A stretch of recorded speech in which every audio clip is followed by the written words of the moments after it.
शिवपुराण श्री रुद्र संहिता चतुर्थ खंड तीसरा अध्याय। स्वामी कार्तिकेय और विश्वामित्र। नारद जी बोले, हे ब्रह्मा जी, जब वह बालक पृथ्वी पर अवतरित हो गया तब वहाँ क्या और कैसे हुआ?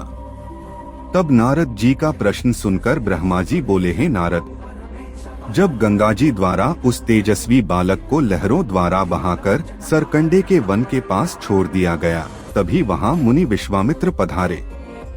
उस बालक का देदीप्यमान मुख देखकर विश्वामित्र दंग रह गए। वह बालक दिव्य तेज से प्रकाशित हो रहा था।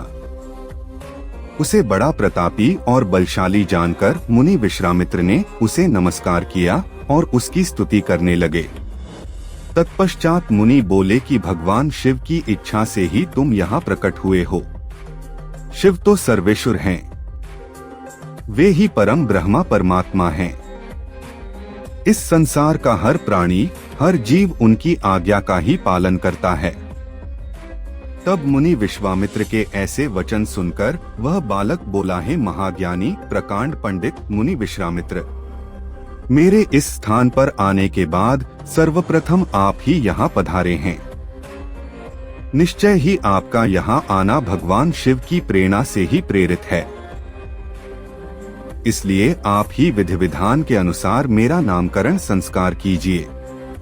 आज से आप ही मेरे पुरोहित हैं और मेरे द्वारा पूज्य हैं।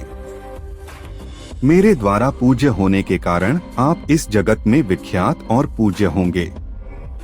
उस बालक के ऐसे वचन सुनकर मुनि विश्वामित्र आश्चर्यचकित होकर उस बालक से पूछने लगे कि हे बालक, आप कौन हैं?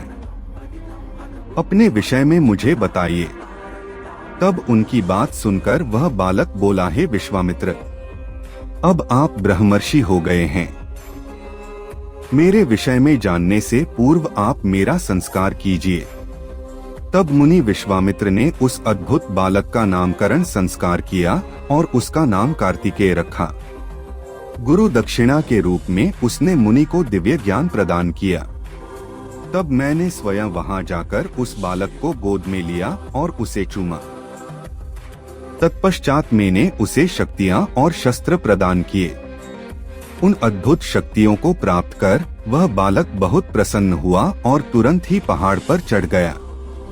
पहाड़ पर चढ़कर वह उसके शिखरों को गिराने लगा तथा वहां की संपदा नष्ट करने लगा। यह देखकर उस स्थान पर निवास करने वाले राक्षस उस बालक को मारने के लिए दौड़े।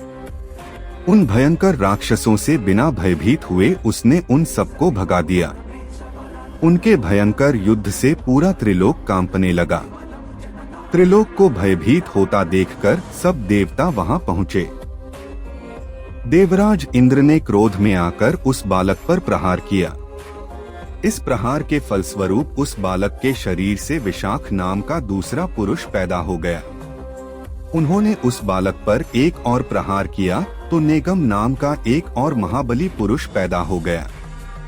इस प्रकार इंद्र के प्रहारों से 4 स्कंद पैदा हुए जो बहुत वीर और बलवान थे। तब क्रोधित होकर ये चारों स्कंद एक साथ मिलकर स्वर्ग के राजा इंद्र को मारने के लिए दौड़े। यह देखकर इंद्र घबराकर अपनी जान बचाने के लिए कहीं दूर जाकर छिप गए। उनको ढूंढते ढूंढते वह बालक उनके धाम स्वर्ग में पहुंच गया। उस समय जब वह बालक स्वर्ग पहुंचकर देवराज इंद्र को ढूंढ रहा था, एक सुंदर सरोवर में 6 कृत्तिकाएं स्नान कर रही थीं। उस सुंदर सलो ने बालक को देखकर वह उसे प्यार करने और गोद में खिलाने के लिए दीड़ी और उसे पकड़कर ले आई। तब उन कृत्तिकाओं ने उस नन्हे बालक को बहुत प्यार किया और तब वे आपस में उसे दूध पिलाने के लिए लड़ने लगी। तब उस बालक ने 6 मुख धारण करके सब माताओं का स्तनपान किया। तब वे प्रसन्नता पूर्वक उस बालक को अपने साथ अपने लोक में ले गई और उसका लालन पालन करने लगी।